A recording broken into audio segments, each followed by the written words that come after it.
¿Qué tal? ¿Cómo les va? ¿Cómo andan con estas clases de oratoria? Bien, he recibido algunas cosas, hice algunas correcciones también, algunas por escrito, y escuché también las presentaciones que ustedes me mandaron. Y les recuerdo que pueden mandar por el Drive en audio y también en imagen. Si quieren hacerlo en formato de video, como les puse el otro día, traten de hacerlo que en tele es un plano americano, es decir, un poquitito más arriba de la cabeza hasta un poquito más arriba de las rodillas. Entonces ahí podemos tener una imagen general de cuál es el manejo corporal, cómo manejamos las manos, cómo nos movemos.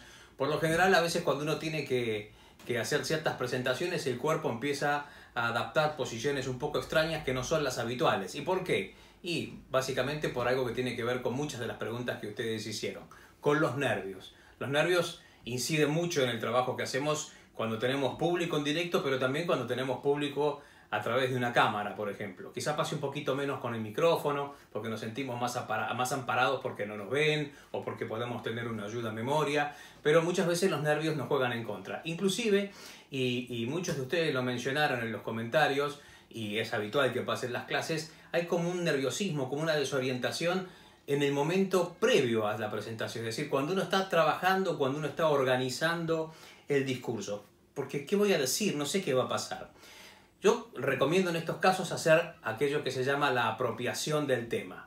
Es decir, si yo pretendo hablar del coronavirus como un científico o si quiero hablar de economía como un economista, un especialista en los mercados internacionales, seguramente voy a estar complicado porque soy un simple comunicador y soy un simple ciudadano. En cambio, si yo me apropio del tema, es decir, trato de acercar el tema a lo personal, a aquello que me toca íntimamente, entonces ya estamos cambiando doblemente. Por un lado, estoy hablando de cosas que manejo y por otra parte, estoy dejando que mis sentimientos y mis sensaciones estén impregnando ese tema. Y entonces vamos a llegar mucho más fácilmente al público. Y después es lógico tener siempre un poquito de nervios cuando uno se para frente a la gente o cuando uno enfrenta una cámara de televisión. El día que no pase eso es como que ya nos tenemos que dedicar a otra cosa. Pero muchas veces los nervios se plantean no porque tenemos la duda de qué vamos a decir, sino que pensamos qué van a decir. Bueno, como ya les dije el otro día, si nosotros preparamos debidamente el tema, si tenemos conocimiento y como les estoy aportando ahora esta nueva herramienta, nos apropiamos del tema, contamos aquello desde el terreno donde somos más fuertes, que somos nosotros mismos, entonces aquello que vamos a decir va a sonar mucho mejor y la gente no va a estar preocupada en fijarse en algunos detalles que a lo mejor pueden llegar a resultar complicados. Respecto a otra de las consultas, hay dos momentos clave del discurso, la apertura y el cierre. Viene a ser como el momento del despegue y el aterrizaje. Son los dos momentos más importantes, apertura y cierre. La apertura, que también se llama en oratoria el exordio, que es una forma amable, rápida de entrar en un discurso sin resultar agresivo, y el cierre, que en algunos casos, si es un discurso más informativo, es simplemente un cierre, pero si en cambio lo que estamos buscando es que haya una modificación de la actitud, si estamos llamando a la reflexión o a un cambio de actitud de las personas, entonces se llama etapa apelativa. Pero esto lo vamos a ver un poquito más adelante. Sí, lo más importante es saber cómo vamos a comenzar y con qué vamos a cerrar. ¿Se acuerdan que la clase pasada les decía que tenemos que trazar una especie de eje temático, como una columna vertical, vertebral, donde digo que voy a hablar de este tema y cierro hablando de ese tema. Por ahora va a ser la forma más segura que tenemos de organizar el discurso. La apertura y el cierre, sobre todo porque en la apertura te estoy proponiendo hablar de una cosa. Me vas a tener que prestar atención para saber aquello de lo que yo quiero hablar. Y en el cierre es para que la gente no se sienta desilusionada. Es decir, te iba a hablar de una cosa, te hablé de esta cosa y te dejé algún contenido. Respecto de la apertura, pensemos que es aquel momento en el que tenemos que llamar la atención del público.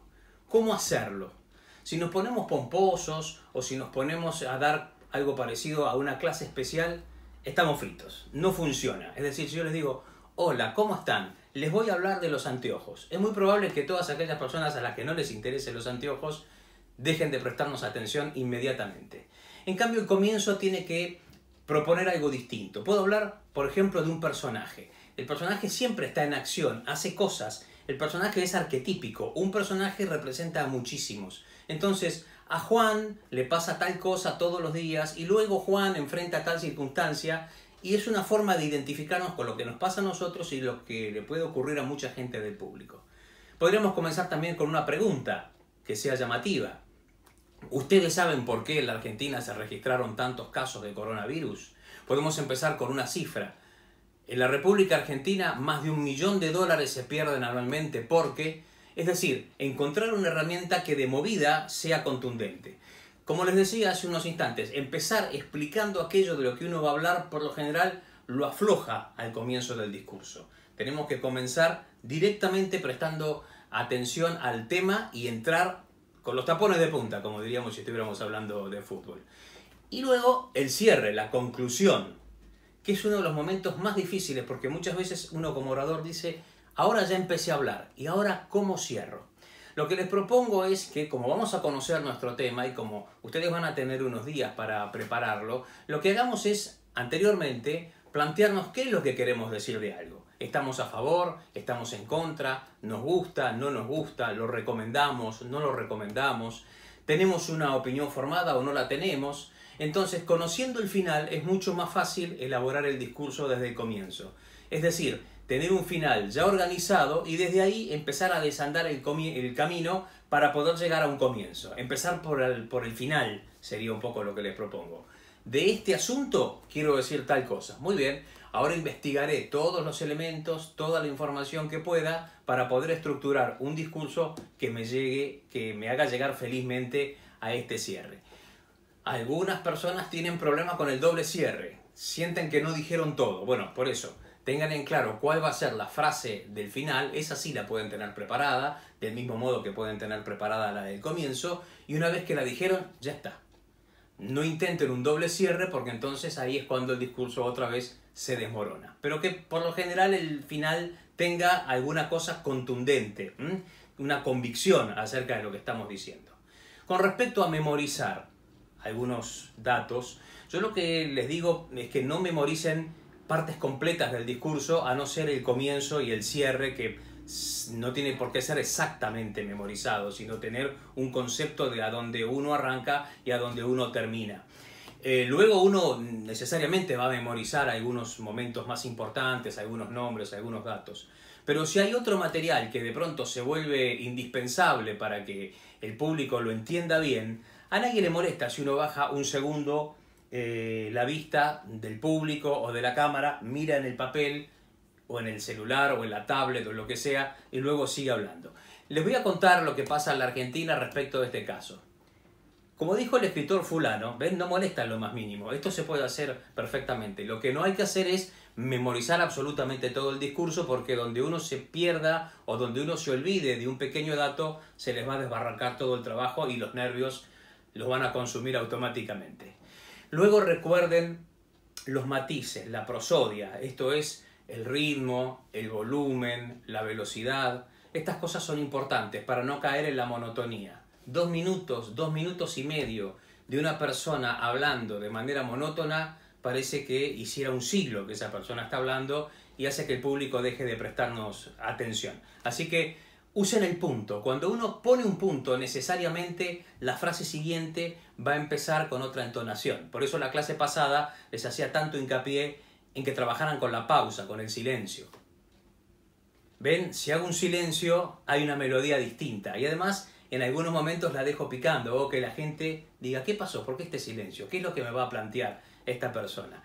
Respecto de las pausas, lo voy a mencionar ahora de manera fácil, pero después, si tenemos la ocasión, y espero que pronto estar juntos, vamos a desarrollarlo un poquito más. Hay dos grandes formas, o dos grandes guías, digamos, para tener en cuenta cuáles son las pausas. Las pausas dubitativas y las pausas reflexivas. La pausa dubitativa es aquella que demuestra que el orador no tiene idea de lo que está diciendo y que está dudando y que está perdido. Me parece que el asunto es que mañana, ¿se dan cuenta? Hace ruido, hay muletillas, hay sonidos extendidos, suena raro, es molesto, es incómodo y demuestra que uno no está muy orientado en lo que está contando. En cambio está la pausa reflexiva, que es el silencio efectivo, y aunque uno no sepa bien lo que dice, se toma su tiempo para pensar y le permite al otro también pensar y quedar atento a lo que uno va a decir. Me parece que mañana, si el tiempo sigue así y tal como están planteadas las cosas, podemos hacer tal cosa. ¿Se dan cuenta la diferencia de un sistema y del otro? Bueno, aprovechen la pausa y el silencio que tienen un peso dramático en sí. Y finalmente, recuerden utilizar palabras sencillas. Utilicen lenguaje coloquial. De lo contrario, se vuelve una charla muy técnica, una charla muy densa, y entonces a la gente tampoco le va a interesar, salvo que se trate de un público especializado en algunas cuestiones. Pero si no, nos gustan que nos hablen como si estuviéramos tomando un café, con un amigo, con una persona, como si estuviéramos en una clase, que es lo que estamos haciendo en este momento. Palabras que todos podemos comprender.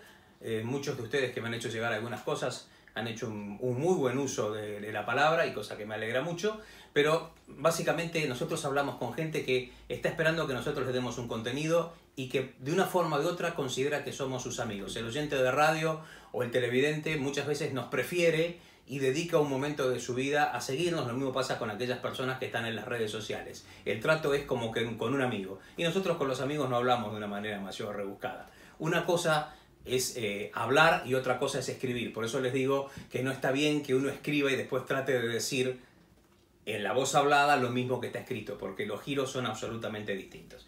Espero que esto los haya orientado un poco más. Estoy atentísimo a todos los trabajos que me envíen, y desde ya muchas gracias. Nos vemos la próxima.